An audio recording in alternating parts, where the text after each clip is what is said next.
Contemporary China and the World, CCCW. I'm happy to welcome you to this talk, which this evening focuses on three perspectives on U.S.-China relations, from academia, the Beltway, and the campaign trail. Now, as you know, CCCW is a think tank that was set up in 2023. Our founding director, Professor Li Cheng, is here and will be moderating the event this evening. And I just want to point out, although we focus, I think it's fair to say, mostly on U.S.-China relations, this is a very important, very consequential relationship for the world, I would say. I just want to point out that the goal of CCCW is to become a leading voice of reason. Reason. A much-needed bridge for mutual understanding. And most importantly, a prominent, constructive force for maintaining peace across the Pacific and around the world. So I think we should keep this goal in mind. This is very important for all of us. And I'm delighted that we have Professor Andrew Mertha here with us to guide us through this very important topic. So Professor Mertha is the George and Sadie Hyman Professor of China Studies, Director of the China Studies Program, and Director of the China Global Research Center at Johns Hopkins University School of Advanced International Studies, SAIS, Washington, D.C. So this gives him credential to speak about this, I would say. And he is also a CCCW Distinguished Non-Resident Fellow. So I'm especially happy to be able to introduce you. Now, Andrew Mertha taught previously at Cornell University and Washington University in St. Louis. He specializes in Chinese and Cambodian bureaucratic politics, political institutions, Leninist party systems, the domestic and foreign policy processes, and Sino-US relations. And he's written many, many articles and 4 books that I'd like to draw your attention to. One on intellectual property in China, one on the second most important resource in the world, that's water. The first is probably oxygen. Yes, so water is definitely very important.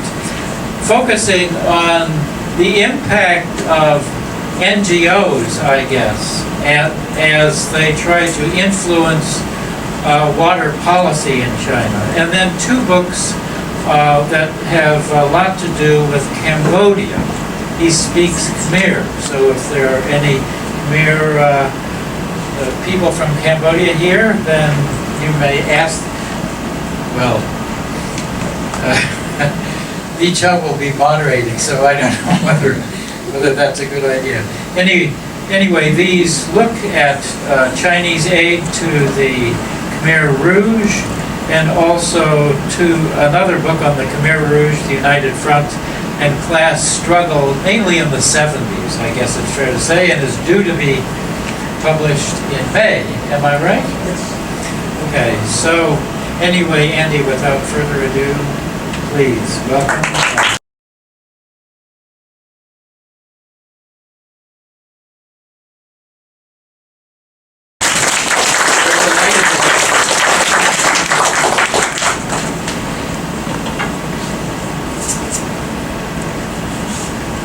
Thank you so very much. Can people hear me okay? Yeah.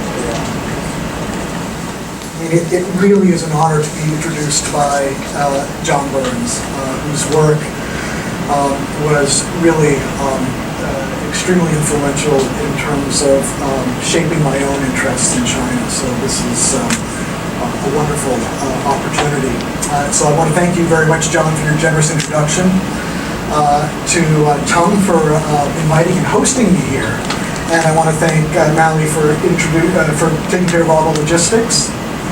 I'm truly honored to be here, and I should probably say at the outset that the views expressed here are my own and are not those of Johns Hopkins or of SAIS. Therefore, I can speak.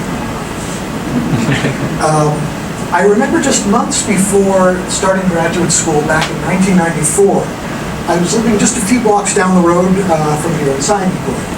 And I remember I took some time off from work to attend a talk by the great Harry Harding here at Hong Kong U. And while it was just a normal, albeit illuminating talk among Sinophiles, and in my case, aspiring Sinophiles, it nevertheless remains a cherished memory for me to this day. I hope that my words today might similarly confirm to some in the audience that our interest in U.S.-China relations is worth the investment we put into it.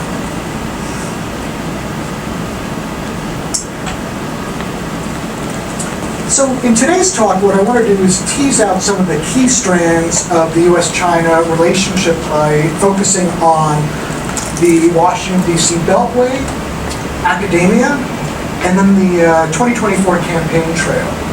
Chung gave me a list of 5 topics that he thought you'd be interested in. I couldn't really decide. I couldn't whittle it down to one, so I decided I'd pick 3, and hopefully we'll have enough time as I try to breeze through them. But I think they are interrelated, as hopefully you'll see, and I think they are all relevant.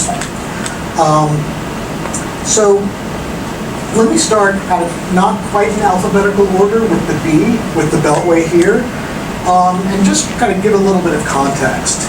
So I think it's sobering to realize how much has changed in such a short time. Or maybe I'm just getting old. But I don't think so.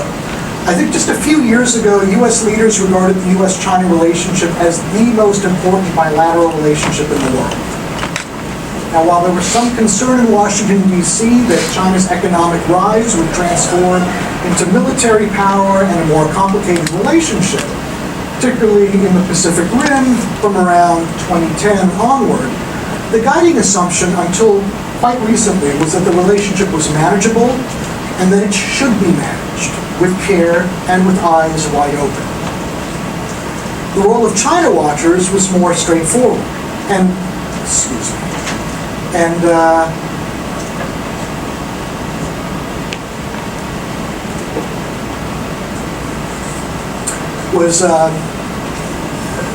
was more straightforward and far less challenging than it is today. Back then, it wasn't particularly hard, for example, to speak to a business audience about, the environment of 9.8% annual growth compounded over 35 plus years. It was not difficult when business community opinion was basically confident and positive. It was not terribly challenging to provide a broader context to the excellent foreign journalism on and in China, and to follow the equally intrepid journalism by various Chinese scribes and news outlets that did much to inform our own understanding of what was taking place behind the scenes. It was possible to contribute to the robust, healthy, and frank exchange of ideas, whether in the rarefied halls of academia or in the policy world, even if one had to swim upstream against the dominant narratives and often deliberate strategic ignorance that pervaded some of the political discourse. This was an environment, or this was because when both countries' governments were willing to support, if not quite nurture such an environment, then more frank exchange could be possible. In fact, it reached a peak in the years 2004 to 2005, and if you'll allow me just to indulge me for just a quick anecdote. In the fall of 2004, I was in Liaoning, in the town of Dandong, which is on the other side of the Yalu River from North Korea. And I was traveling with a family whose patriarch was a provincial level official on a working vacation. I'd been adopted as a member of that family. We rented a boat to take us to the North Korean shore. Oh, I'm sorry. We had rented a boat to take us to the North Korean shore, and we visited the 1.5 bridges that span the Yalu River. The older one had been bombed by U.S. planes during the Korean War, earning it the moniker of the Yalu River Broken Bridge, or the Yalujiang Duanqiao. During lunch, one of the local cadres who was at our table staggered over to me and started mumbling in my ear, reeking, as we all were, of liquor. "What country are you from?" Oh God, I thought, here it comes. "The U.S.? See those bridges?" I looked down from our perch, rooftop restaurant. "Yes," I ventured cautiously. "Do you know why only one of those bridges, or one of those bridges is only half standing?" I nodded, dreading what was coming next. "You Americans, you blew up that bridge. You Americans. You Americans." I waited for the other shoe to drop. "I respect you Americans." "What?" I looked up in shock. He said it again. "There was no mistaking it. You Americans flew in and blew up the Korean side of the bridge. You left the Chinese side standing, all with 1950s technology. You Americans." And he flashed the thumbs up sign. Overtaken by the moment and clearly off balance, I raised my glass and I shouted, "Meidi Jui Wan Sui!" Before I could realize the magnitude of my faux pas, immediately everybody at our table, my cadre friend, his family members, and all the other local cadres at the table stood up, raised their glasses, and roared, "Meidi Jui Wan Sui!" At that moment, all our differences melted away. The multi-layered insider irony of what we were saying was clearly understood by all of us, and the subversive absurdity of the moment was equally relished around the table. Alas, this was not to last.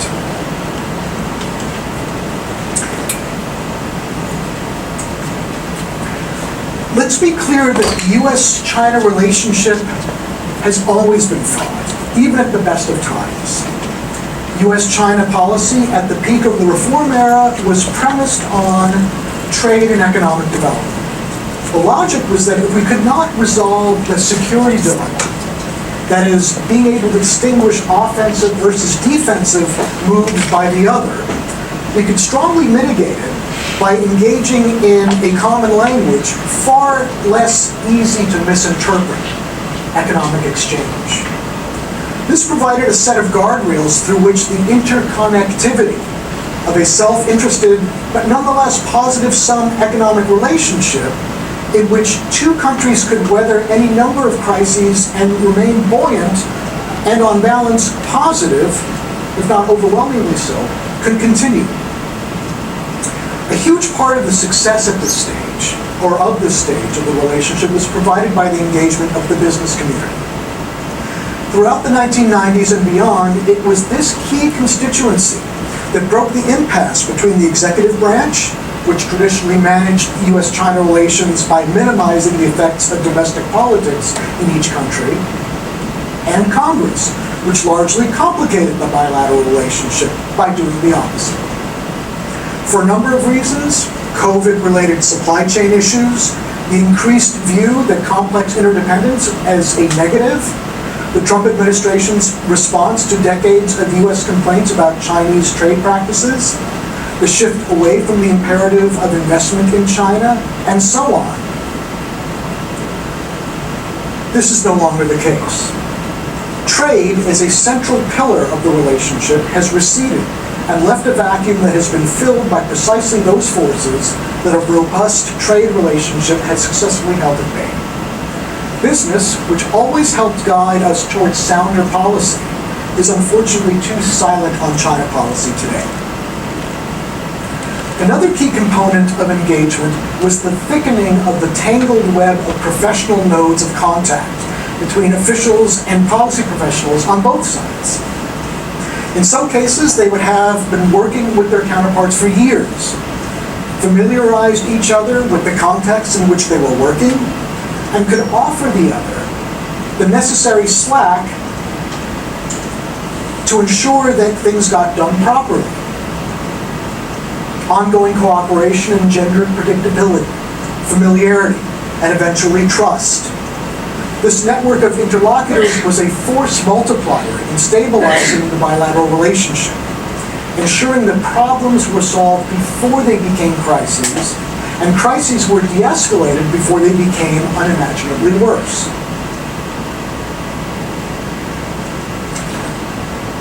Let me share one more anecdote with you to illustrate this process. In May of 1999, the U.S. bombed the Chinese embassy in Belgrade. And there were a number of protests in China, in various cities. In Beijing, they were particularly robust. And there were daily crowds outside of the U.S. Embassy at the time. And there was some concern within the United States Embassy that the gates might get breached. And in fact, there was an expert on crowd control who was visiting the embassy at that time, who looked out the window, gauged the dynamics of the crowd, and said that we probably have 2 more hours until the gates get breached. What happens if the gates get breached? Well, you've got Marines there with orders to shoot to kill.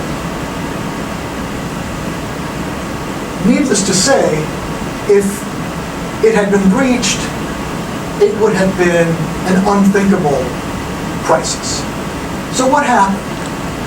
So the National Security Council team in the U.S. contacted the Chinese ambassador in D.C. and discussed what could be done. And the Chinese ambassador said, well, no, everything's fine. I spoke to the Ministry of Public Security, and they have the situation under the control. Luckily, there was a China expert on the National Security Council staff who said, well, they wouldn't necessarily know, because the public security bureaucracy is a decentralized bureaucracy. The Ministry of Public Security wouldn't know. It would have to be the Public Security Bureau within the Chaoyang district. And to do that, you have to get to the Chaoyang district government. And so there was a little bit of back and forth, you're telling me my job. Anyway, long story short, they managed to get in contact with the Chaoyang district government, whose public security officials said, yes, please send reinforcements. We're afraid that the crowd is going to breach the gate. And so they did. And so disaster averted.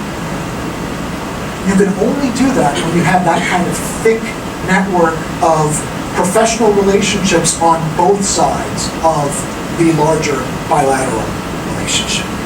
Okay.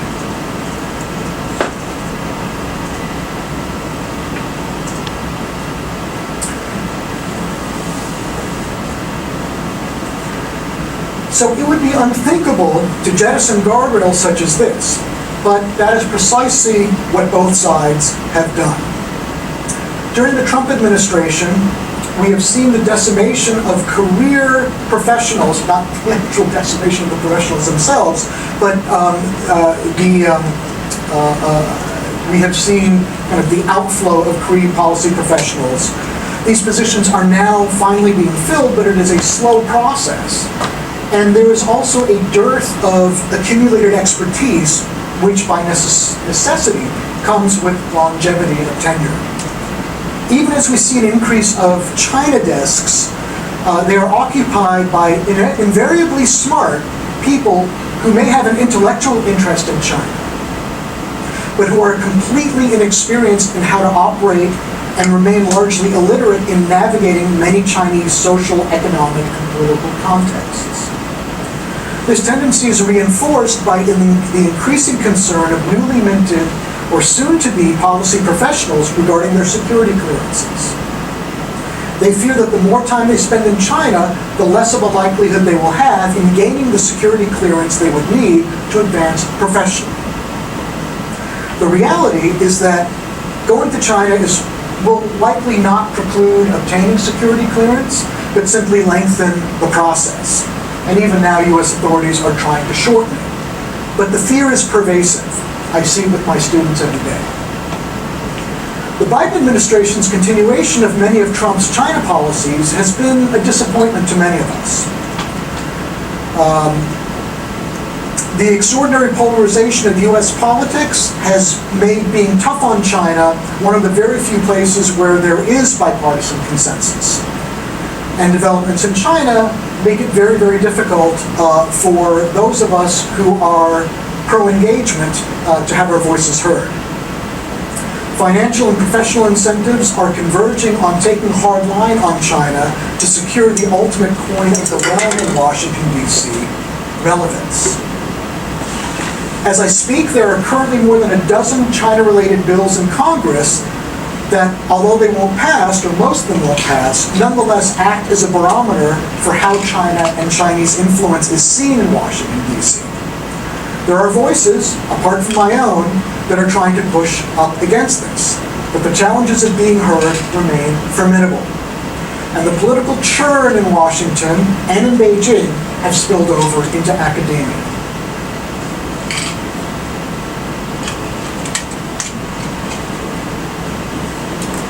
For the longest time, the assumption of many academics studying in China was that political liberalization was a largely linear phenomenon.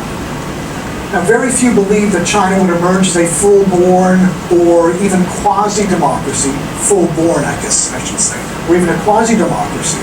But we did see a gradual openness and accessibility that seemed to be fully in tandem with the maturation of Chinese-style socialism. The door to that reality has been shut tightly.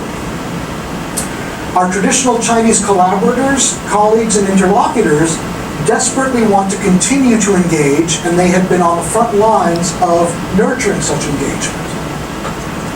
But many Western scholars are justifiably afraid, or maybe in some cases unjustifiably afraid, to risk straying into the ever-constricting gray areas in conducting Chinese research. Examples of foreign scholars, as opposed to business people, say, being detained in China, while extremely rare, figure quite prominently in these scholars' calculi in whether or not to return to China. Now, it goes both ways. American detentions of Chinese scholars at U.S. airports loom large in the Chinese consciousness as well. But we have to not only weigh these risks as they pertain to our own work, we also have to advise our students. And we cannot ethically or legally expect them to undertake the same risks. Quite the contrary. Indeed, we have a moral obligation to deter our more risk-acceptant students from naively getting into trouble. Most importantly, we have an absolute moral imperative to protect our interlocutors inside China.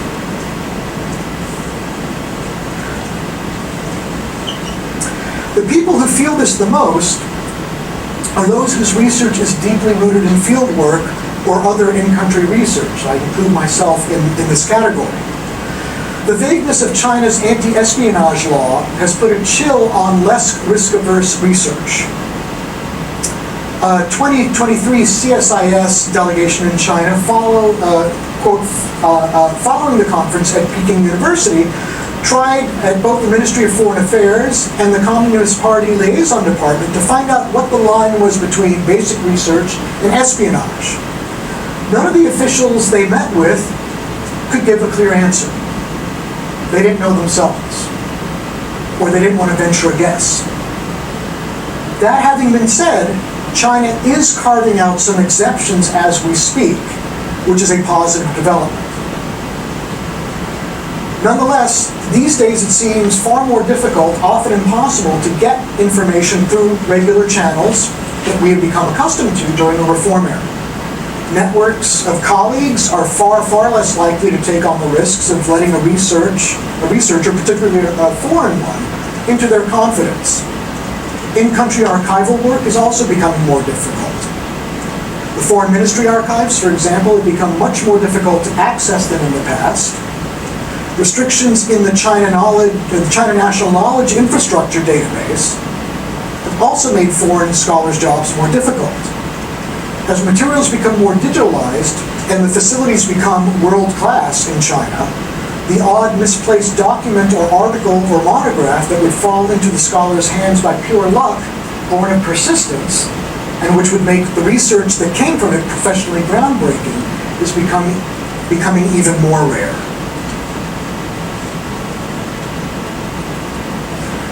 So what are we doing about it? It forces us, this current reality is forcing us to find new ways to study China. In fact, and I apologize for this shameless plug, the SAIS China Research Center that I am director of has an ongoing series in which we explore alternative ways of studying China in the age of decreasing access. One is dusting off the lost art of Pekingology, which enjoyed its golden age here in Hong Kong, the tools of which have been lost because access has been taken for granted for so long. So people of my generation never had to do this stuff. Now we do. How do we do it?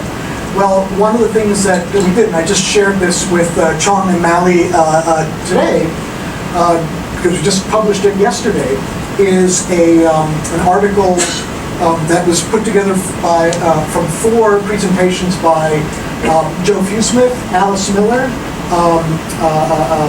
Tom Finger, and Fred Tevis on the art of Pekingology in the days before access on the ground was really feasible.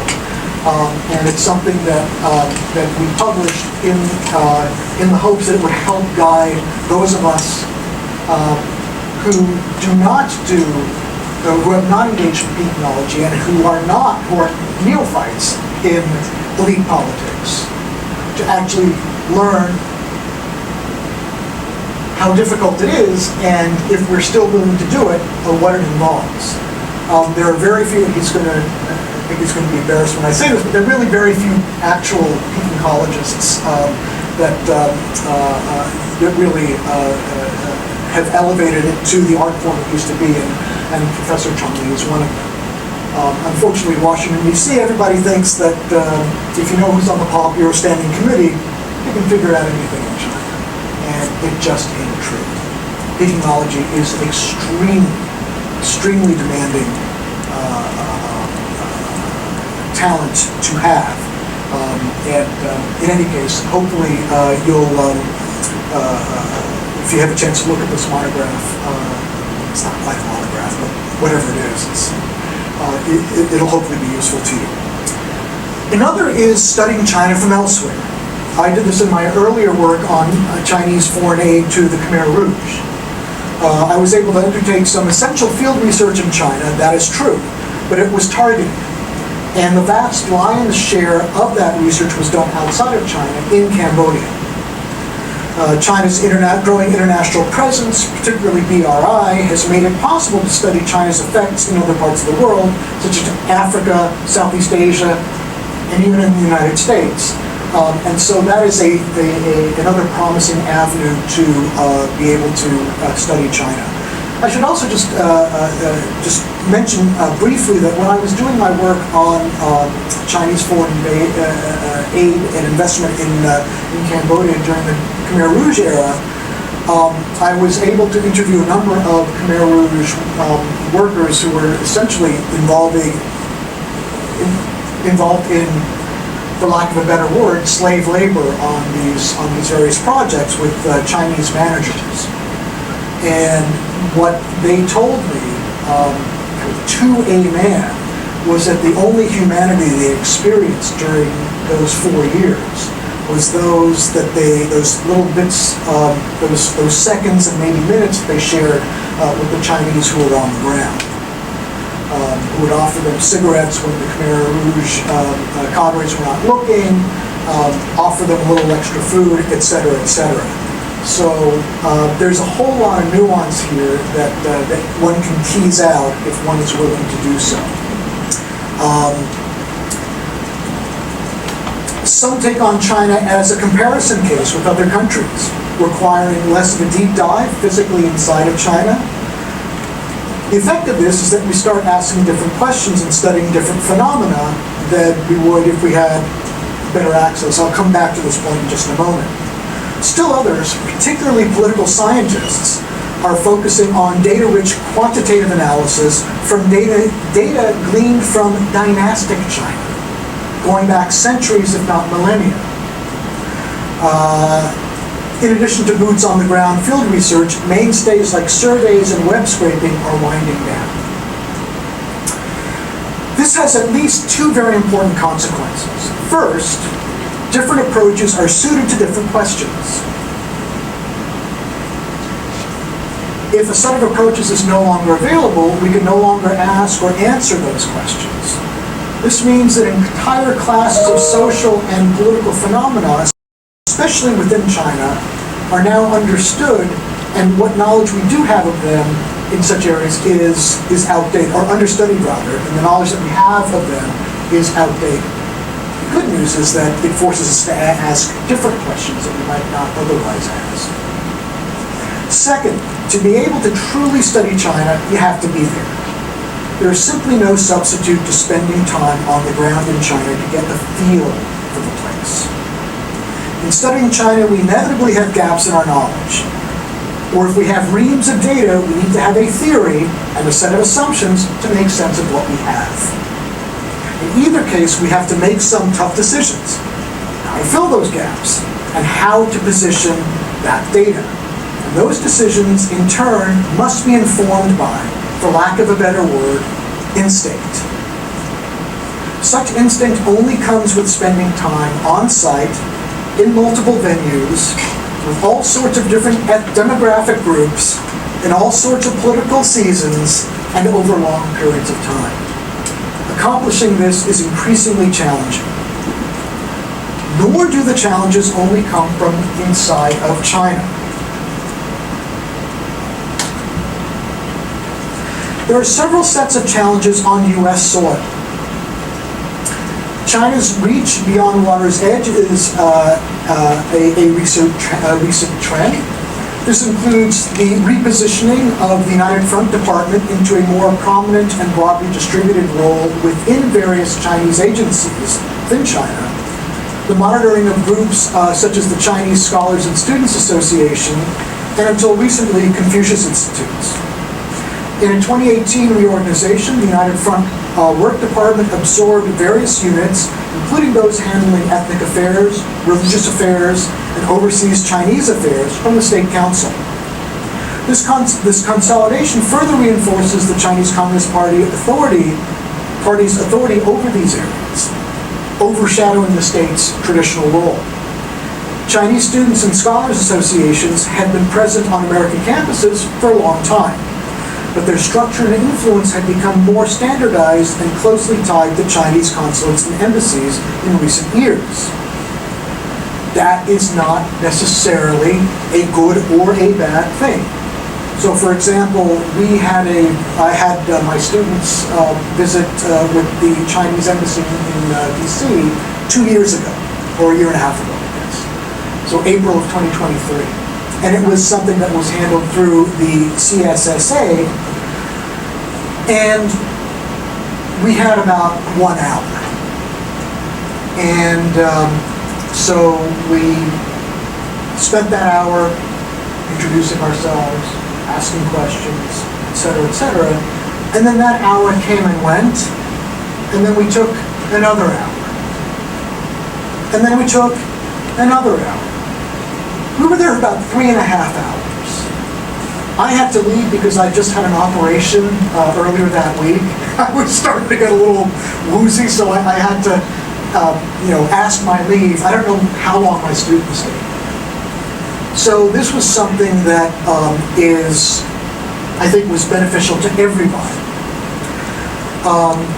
But it is something that has the potential of becoming somewhat politically charged. There have been reports of Chinese government pressure on U.S. universities and individual scholars through CSSAs and other intermediary organizations discouraging research or speakers on sensitive topics. I have to say that's not been my own experience, but it is something that others have told me that they have experienced. U.S. academics may encounter some difficulties when visiting China, while Chinese students may face monitoring by their peers, which can stifle open classroom discussions. Again, this varies as well. I do remember we had I teach all my classes online, for example, and I had a student attending my classes from Shanghai. This was during the zero COVID policy. And this student was sharing with us what was going on in real time in their compound there, which was absolutely extraordinary. And it was a learning experience for all of us. So again, this is something that I've heard about, but it is not something that has become an issue for me within the classroom. Outside the classroom is a different story. I'll get to that in just a moment.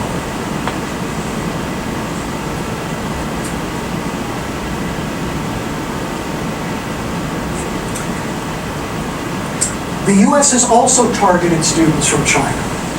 The most infamous example of this is the China Initiative. But when I was Vice Dean for Faculty Affairs during COVID, I saw many other manifestations of this. U.S.-China scholarly cooperation is extensive, dense, and it carries with it innumerable mutual benefits. But in recent years, such collaboration has been brought under increasing scrutiny. The fact that it is race-based underscores in a particularly repellent way how the fabric of society is being threatened by the politicization of everything in the U.S. today. Finally, and this is the point I was getting to, our own institutions in the U.S. are making it more difficult to maintain the types of exchanges with Chinese institutions and individuals. U.S. universities must comply with a growing array of rules pertaining to issues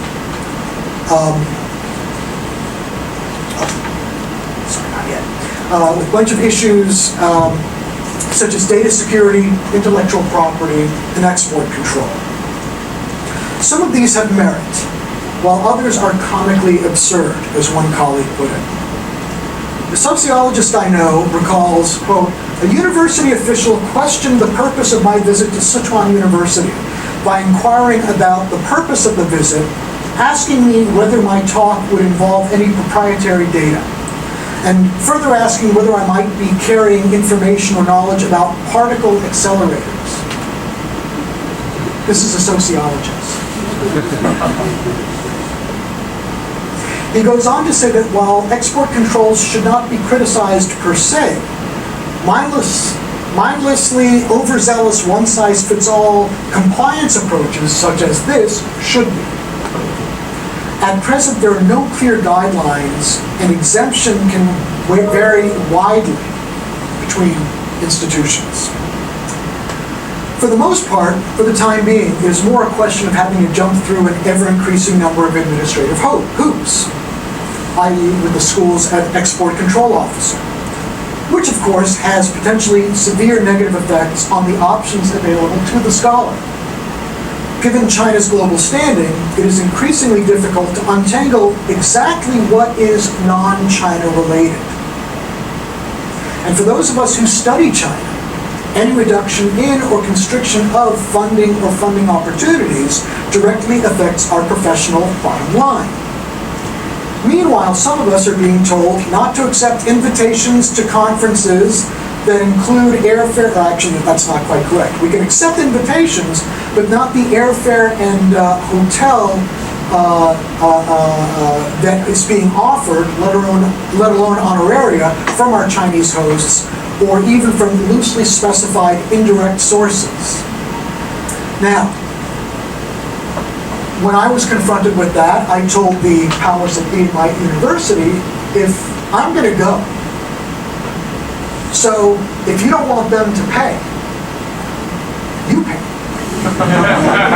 And so far they've said yes. Now they bristle when I say, and they offered business class airfare, so, pony up. But I'm lucky in that respect, and I don't know how long this is going to go, because I'm just one person at SAIS. We've got a lot of people going to China. So it's something that I think people have not really thought through all the way. That's going to get me in trouble. Although these are primarily meant to target STEM fields, they can and do bleed over into the social sciences and even into the humanities. There is some variation in terms of how strictly these are implemented, in part because the government hasn't really issued any clear guidelines. So they are interpreted in largely a university by university, case by case basis. Okay. Now on to the presidential race. Given the intensely polarized body politic of the US and the extreme closeness of the race, it is particularly challenging to make any predictions worth betting on. And I should say that I'm a student of China. I am not a student of US governance. So my credibility, as John Burns laid out, is basically based on the fact that I'm based in DC. Not that I have any particular kind of source of wisdom or any particular access to any particularly useful oracle. Rather, what I would suggest is what we should consider and what we do know about the two candidates and their potential administrations when it comes to China policy. Now, you may have paid attention to the 60 Minutes interview with Kamala Harris, where she spoke extensively on China policy. Actually, I'm joking. She didn't say anything about China policy when prompted. So, how do we read the tea leaves? Usually the first cut in anticipating what an incoming administration will do is gleaned from the staffing choices in the campaign for office. So who are the foreign policy advisors of a given candidate? Well, in the case of the Harris campaign, Philip Gordon, who's a Europe specialist and who's been active in the Obama administration on Middle East policy, is a likely candidate to be Secretary of State in a Harris administration. Not a lot, but a likely candidate. He's a pragmatist who seems to most likely to ask the question, to what end? Some, according to the Financial Times, worry that he is, quote, not an unlocker and would be unable to be creative or move things through the bureaucracy. We shall see. Another potential concern is that he bucked the trend during the Obama administration's pivot to Asia by remaining a dyed-in-the-wool transatlanticist. We shall see. Rebecca Lissner, Harris's national security advisor, is also seen by many as a pragmatist, but is one who might have more liberal both in the philosophical and in the political sense outlook than Gordon. She is a student of post-World War II grand strategy and is also anchored in Europe and a transatlantic focus. In both cases, who they hire as regional specialists for China and East Asia will be very important. I think it is safe to say that everybody in DC on whose resumes the word China appears, with the exception, perhaps,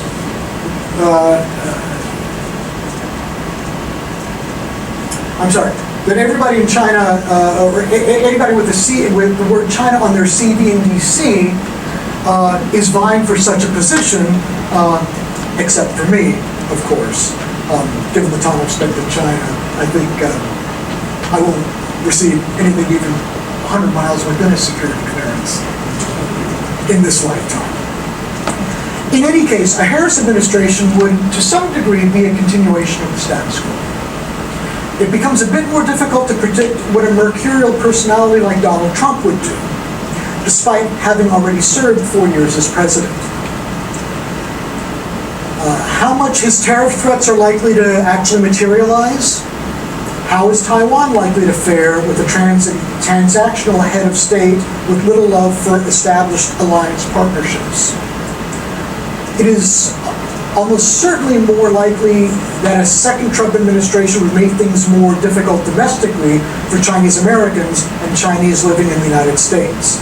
I will come back to that when I talk about Project 2025. Related to this is how Beijing would react. My own unsolicited advice would be to avoid, were Harris to win, would be to avoid Harris's relatively untested foreign policy experience as a weakness. China has a habit of opportunistically testing U.S. resolve early in a new U.S. administration's tenure. That is not a great way to begin such an important relationship, particularly now. Another question is, how much of a holdover from previous administrations are the staffing of an incoming administration? That is it a part of the revolving door of potential political appointees who wait out their time in the wilderness in DC think tank world like Brookings, the American Enterprise Institute, or, as has been in the news, the Heritage Foundation? The DC Beltway is replete with people waiting to be snapped up by the next administration of their identified political party. The logic for having such a stable of plug-and-play professionals is that they can hit the ground running within the DC machine. This is a useful way to read the tea leaves beyond simply being a parlor game, because these individuals have spent their time outside of power writing. A perhaps cynical, but not an accurate way of looking at this phenomenon is that every article is an audition or a job interview. And when they are not writing, they take to the media as talking heads. An incoming administration will see to what degree these people's expressed views tack with, one, the administration's own priorities, and two, the political costs and benefits of bringing them aboard. We can therefore learn a lot about an incoming administration and even a candidate on the campaign trail based on who is being considered for a posting should that candidate win. All we have to do is look at what they have written. The transition team considering Jessica Chen Weiss would have discernibly different China policy than one considering Matt Pottinger. Looking at these and other public intellectuals' writings can provide many clues for the broad contours of said candidate's China policy as the shortlists are being drawn up and strategically leaked. In some cases, this writing is already on the wall. Much has been made of Project 2025 and its likely undue policy influence in a second Trump term. It contains a database of personnel who can serve in the next administration, a training program for that pool of candidates, and a playbook of actions to be taken within the first 180 days in office. In its mandate for leadership, the Conservative Promise, a 900-page tome that I did a search for on China, so you don't have to. The U.S.-China policy should acknowledge things along the lines of that the Chinese Communist Party has been at war with the United States since its inception, and the years ahead are nothing different. I won't go into all of this, but you get the gist. This represents a break with traditional ways of countering, let alone engaging China. What we have in this document is this underlying assumption that the past half-century of engagement with China has not worked. As you can probably tell, that is a point of view that I strongly disagree with. As do, I think, many people who don't necessarily want to have their voices aired in public, given the kind of political winds we see today. But those do not include the people who have authored Project 2025.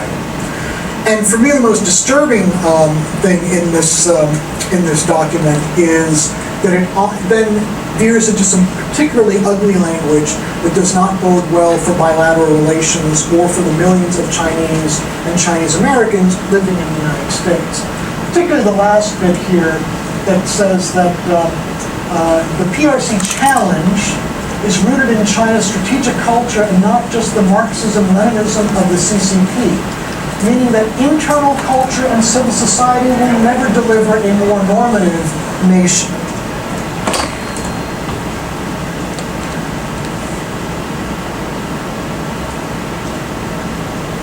I won't comment on that because I'm quite literally left speechless by that. But nonetheless, this is in the document, and it is something just to keep in mind. If Trump does win the election, it's not clear what Project 2025 will actually, to what degree will it be adopted, and to what degree will even if it is adopted, will it be operationalized or implemented? But I think it's very useful, just like many Americans ask me, like, what is Xi Jinping really thinking? A lot of times the answer is, read what he writes. Maybe go to the second or third or fourth paragraph, but it's there. Similarly, I think it's important to, we've been given this gift of a document that lays out what one political agenda looks like. And I think it behooves us to take it seriously. The third question is, how confident is the incoming chief executive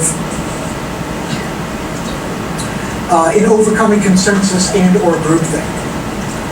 Or put perhaps a bit less charitably, how much do they champ at the bit at being constrained by policy consensus within their administration? A Clinton administration insider once told me that Clinton's decision to issue a visa in 1995 to Lee Teng-hui so that he could give a speech at Cornell University was because, and I'm paraphrasing here, shucks, I had a really nice time at my reunion. Lee should have the same opportunity to have a good time. This was despite the near unanimous, if not actually unanimous, opposition among the principals for him doing so.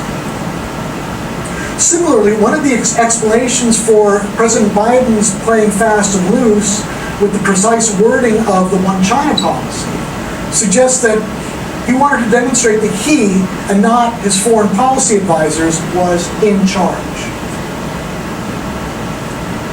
We can glean, I think, from reporting that Kamala Harris is not somebody to be held hostage to a room full of advisors, especially as she gains experience and with it confidence. Okay. I've said a lot. So let me conclude quickly so that we can have a longer conversation.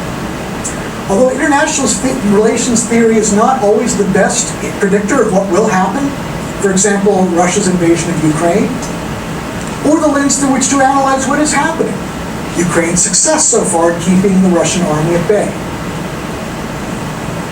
That said, IR theory has been used to try to make sense of China in today's changing global context.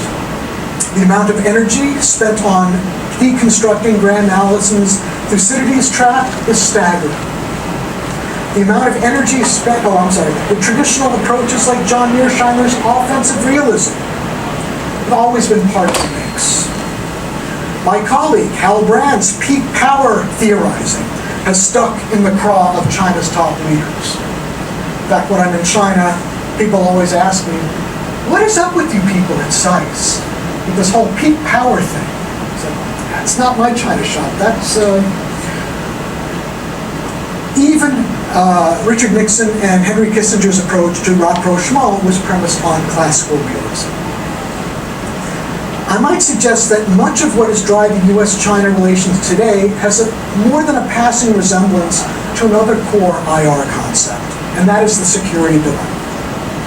This is very much the mental and political schema in which many in the U.S. see our relationship with China. Some ways of mitigating the security dilemma may be instructive in not simply not allowing the problem to get worse, but maybe even to make it better. These include establishing clear lines of communication to reduce misunderstandings, regular dialogues, information sharing. implementing measures that demonstrate peaceful intentions, such as transparency in military and other activities, fostering economic ties and interdependence, even in the age of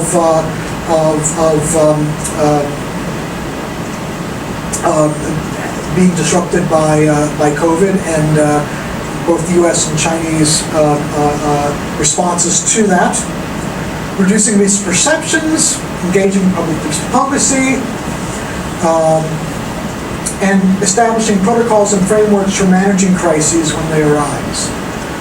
The COVID outbreak should have been a perfect example of the United States and China overcoming whatever differences they had to manage a global pandemic.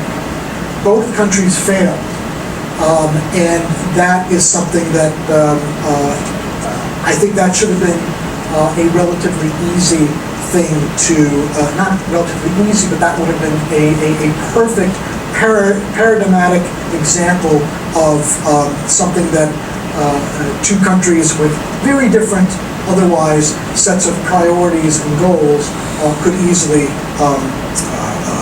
agree upon. These are not exhaustive, nor are they simple, and they are nothing particularly new, but they are a start. In less than a month, we will see how feasible they will be in the near-term future. So, let me stop here and thank you very, very much for your time and for your attention.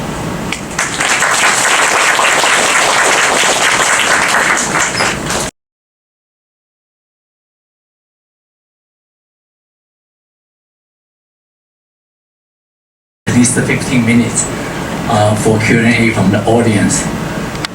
But let me start with maybe one comment or 2 or 3 questions. And before that, I want to applaud John Burns for your very thoughtful introduction. The fact that you are with us today, and for some young students probably do not know, he's really gigantic figure in political science. I mean, for several decades ago, he started to write about the nomenclature, about elite studies, influence my work, influence your work, and so you remain the faculty, continue to teach, really speak aloud about the diversity and the international nature of Hong Kong youth. I'm very proud of you. And certainly you are always an inspiration for me, for many others.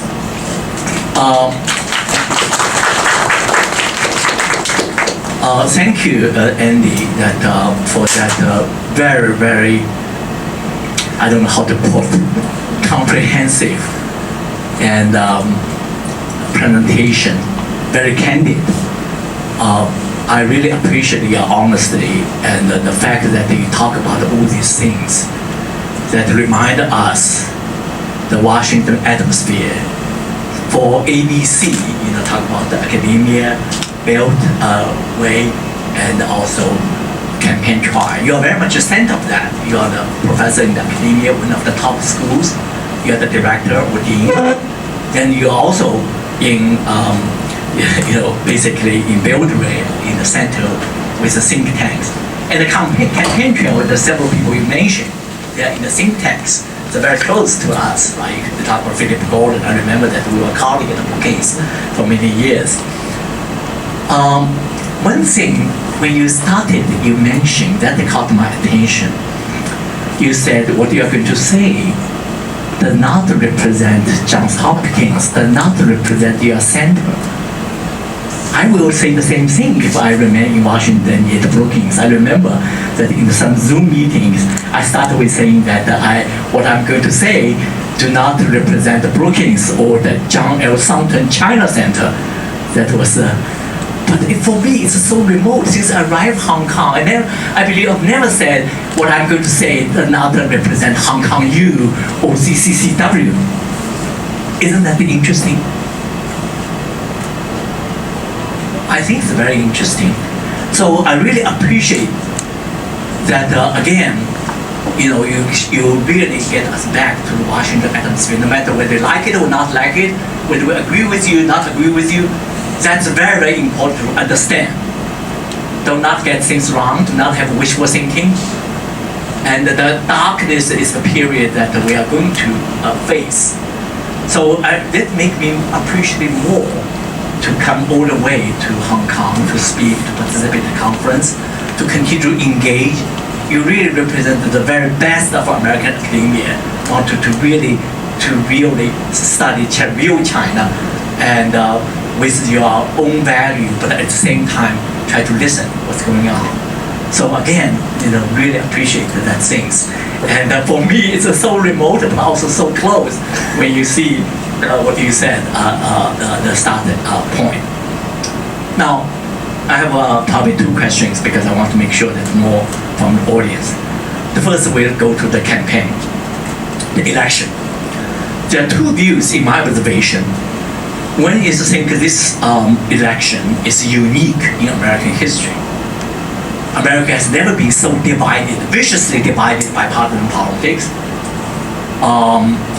Both Republican and Democrat, the recent survey show the same number, 42% of Republican, 42% of Democrats believe if the other side win the White House, it means the end of democracy. When I saw that survey, I was shocked. Now, of course, the Democrats are very afraid of Donald Trump to win. He will appoint more Supreme Court, justice. Will probably even change the American Constitution, whatever, term limits. There's a fear, whether it's grounded or well-grounded or just a fear itself. Now, for Republican, of course, there are a lot of fears, but I think Elon Musk, the recent, I think Twitter said aloud. He said, if Democrats win, there will be no election in the future because Democrats will use the immigrants to change American democracy, the electrical votes. Now, this kind of reinforce fears and animosity. It's reached that scale that make the Euro-Asia group, we are very familiar with this, is a very credible consultant firm, even pronounced early this year. They worry there could be a very, very serious problem by November 3rd, November 5th. We may not have the president. Those the defeated party may not accept. Well, Donald Trump still not accept the last election.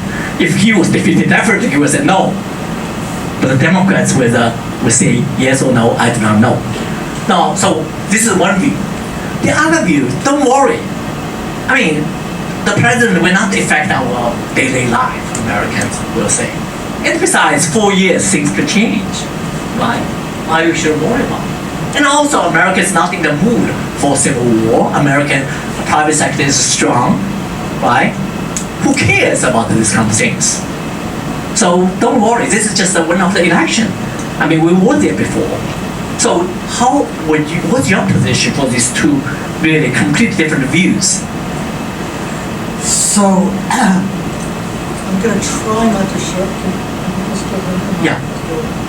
You want it? Is that on? Yeah. How about now? Yeah. Is that okay? Yeah. I'm really afraid of showing my partisan stripes. I'm going to try not to show them, but they will come through anyway, I'm afraid. The short answer is I don't subscribe to either of the two. Let me start with the second one and why I don't subscribe to that.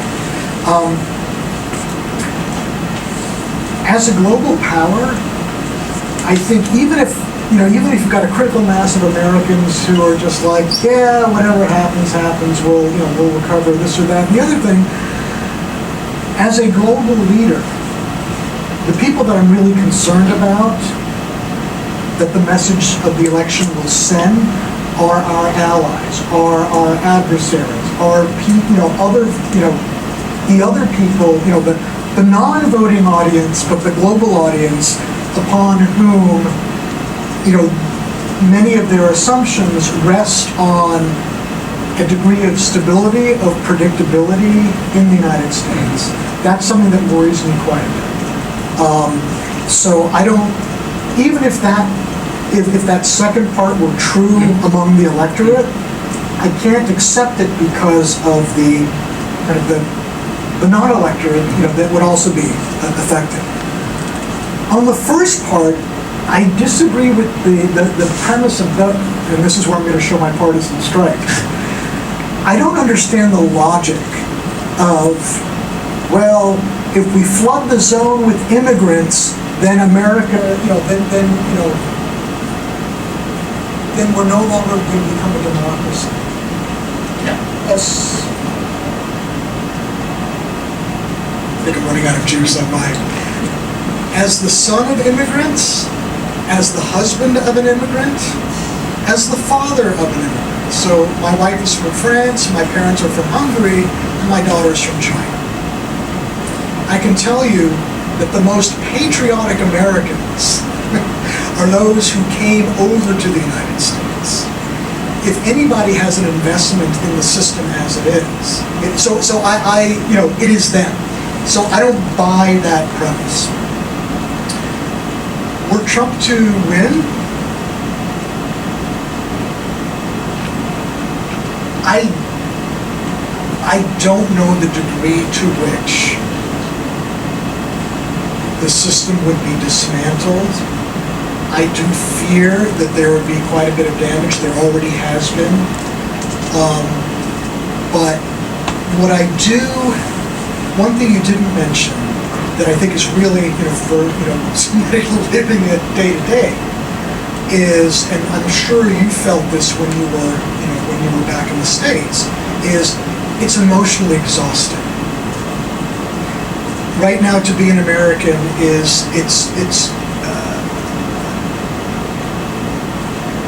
it's not a great place to be. It is not a great place to think, to try to interact. It is,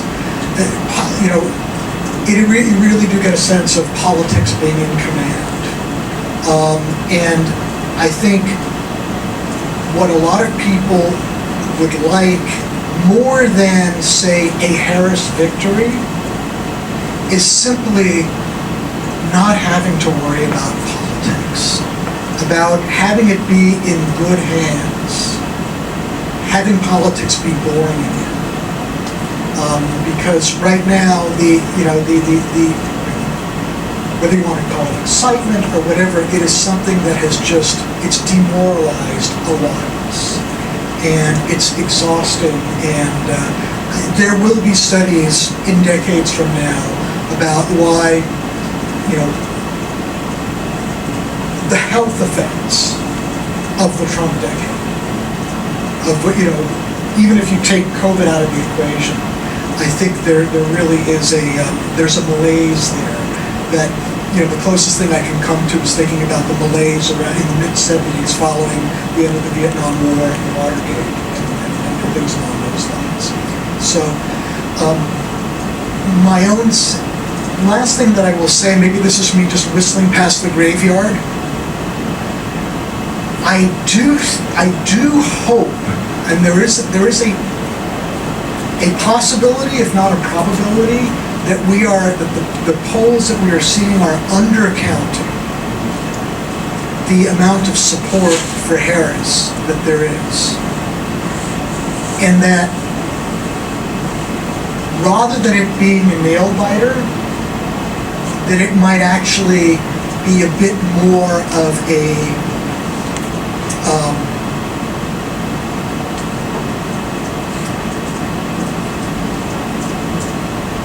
clear victory for one or the other. And in this case, I think, I don't think it would be a clear victory for Trump. It could be a clear victory for Harris. But again, that's based on hopium rather than there's some analysis that suggests that, but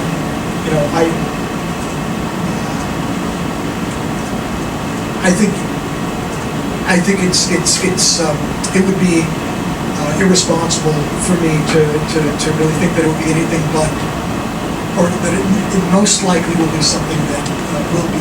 Yeah, the current polls has been consistent into a very close race, right? But of course, that we still do not know, and also events can profoundly change. I certainly agree with you that the United States is a country of immigrants. That should be the strength of the United States, but unfortunately, that the divides become a serious challenge, not only for the United States, but also for many European countries, right? And this is a very sad truth.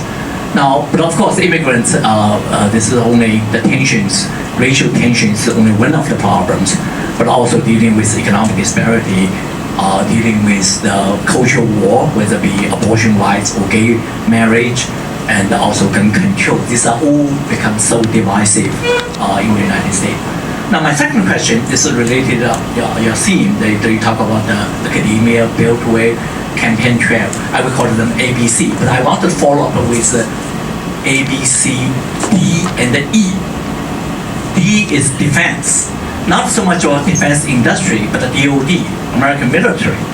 How they look at China.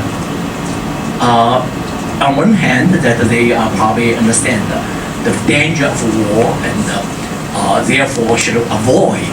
Again, it's about the military, not about the military-industry complex. The other is the E, the economic sector. Sounds like there's a profound change over the years, particularly recent years. Previously, these are the force support to engagement, but then you see some subtle change for various reasons. Some companies probably will benefit that the censorship against the Xinjiang or other things. So your assessment about the D and the E. So,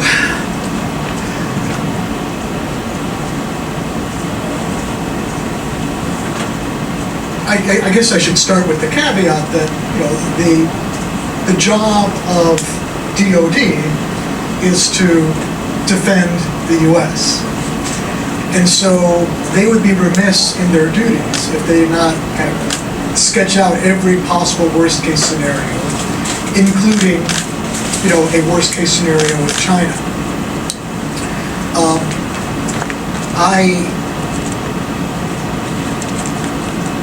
That said, I think there are things that are relatively underreported, and even though they may appear anecdotal, I think they're worth considering. The first is that you do have a lot of people in DoD who are quite hawkish towards, you know, anything that they see as being a real or potential threat to the U.S. You also have a lot of people there who know quite a bit about China. And so it is actually far more nuanced than one might think. And I think even those people who are not necessarily marinated in a knowledge of China recognize how costly it would be to, you know, if there were an escalation. I think cooler heads ultimately, traditionally, with DoD, cooler heads have prevailed there rather than another branch. I'd say a couple other things as well. One of the things that we do at SAIS is we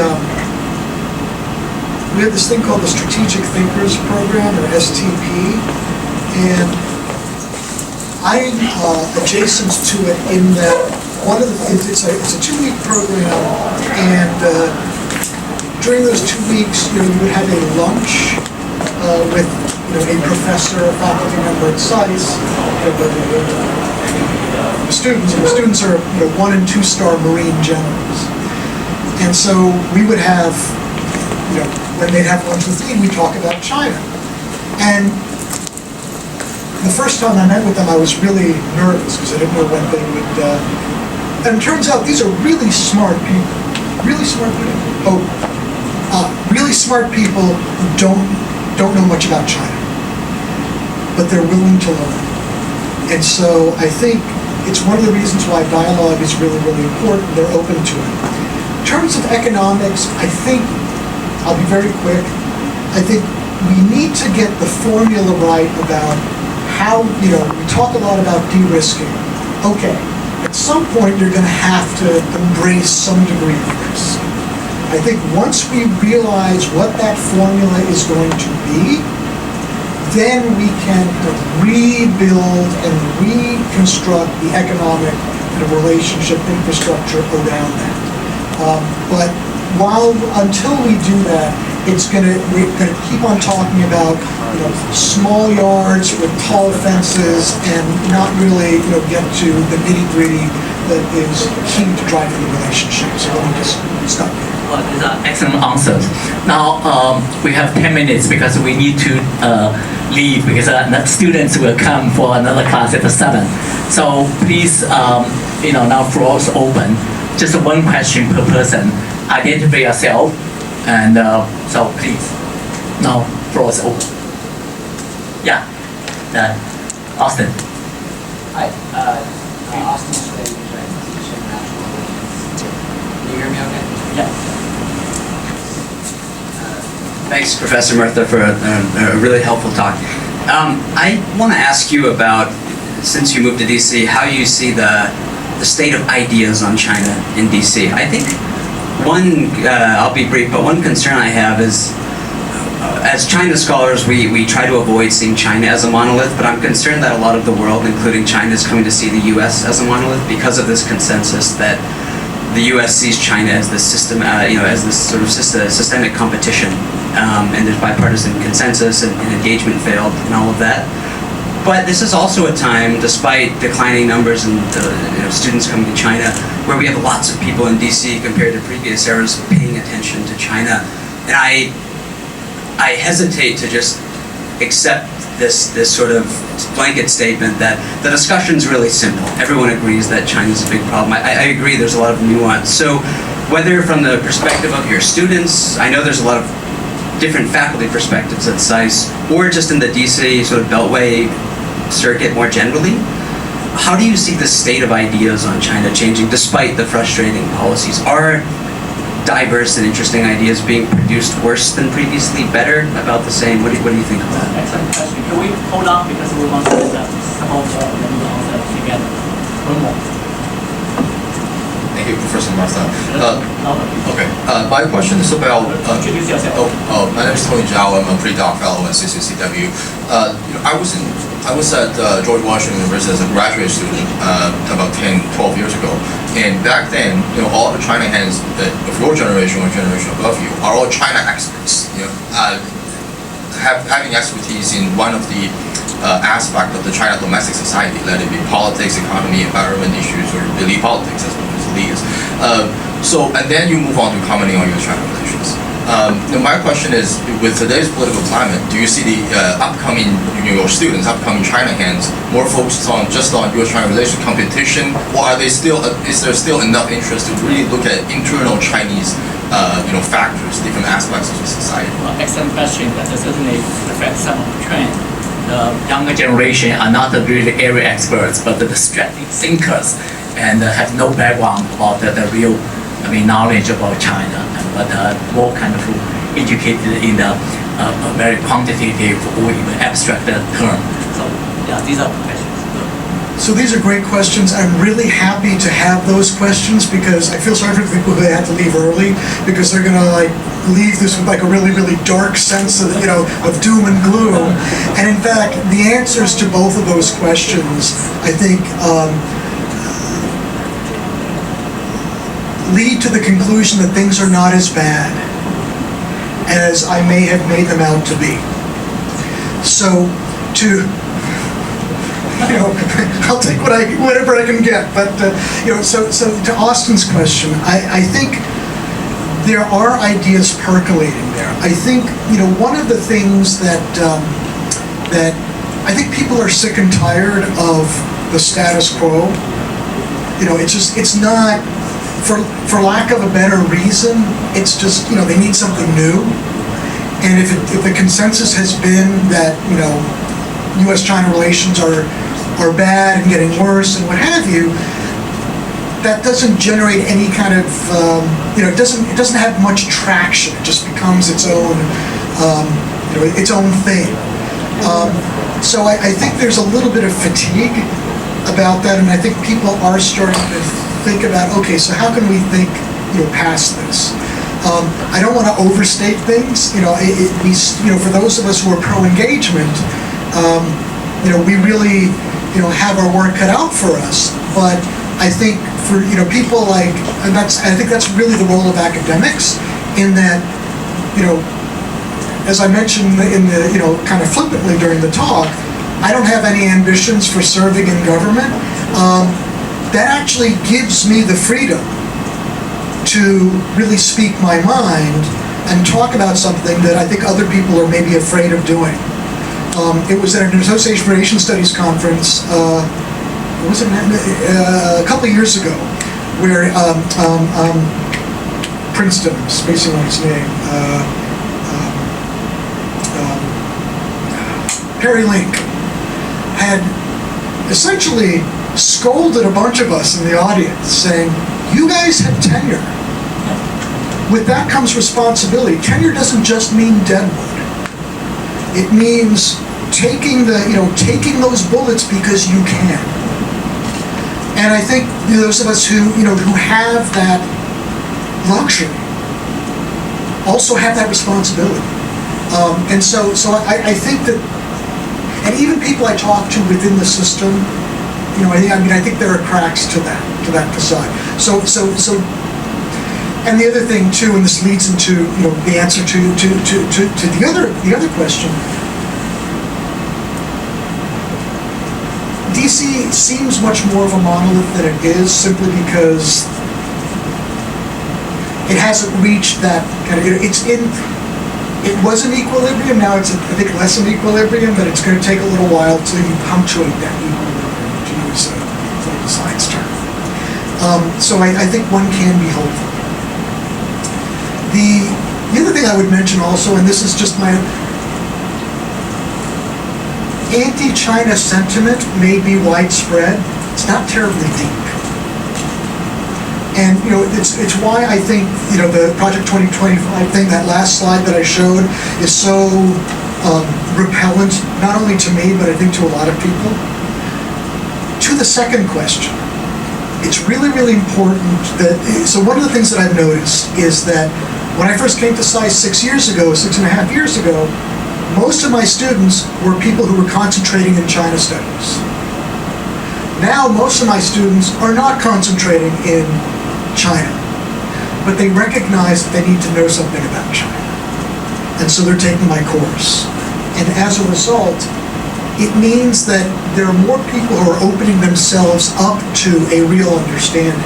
And both of you had talked about kind of monolithic China. One of the first things that I introduce in my classes, and the things that they could walk away with most kind of profoundly affected by, is the fact precisely that China is so much not a monolith. And that is something that, from my students to those Marine generals to whoever, it is something that it's an epiphany to them. And the more people that know, that learn things like that and can use that to hang analytically the other observations and things that they get through which to then analyze and interpret things that they see, I think leads to potentially a much better place than we find ourselves in today. So I am optimistic. Let's just see what happens in 3 weeks. I think that we have to finish because the students are coming. But I want to thank you again for giving us such a really thoughtful presentation. The fact that we continue to have a dialogue, and the fact that you favor engagement rather than decoupling, that certainly provides hope. And again, I cannot thank you enough for continuing to engage with CCCW and with us. I think as an educational institution, Johns Hopkins and Hong Kong, you have something in common. And with that, I want to give you a souvenir. This is CCCW t-shirt. So I hope that you will come back again to spend more time with us So probably we take a photo. And thank you so much. Thank you very, very much. Thank you for coming.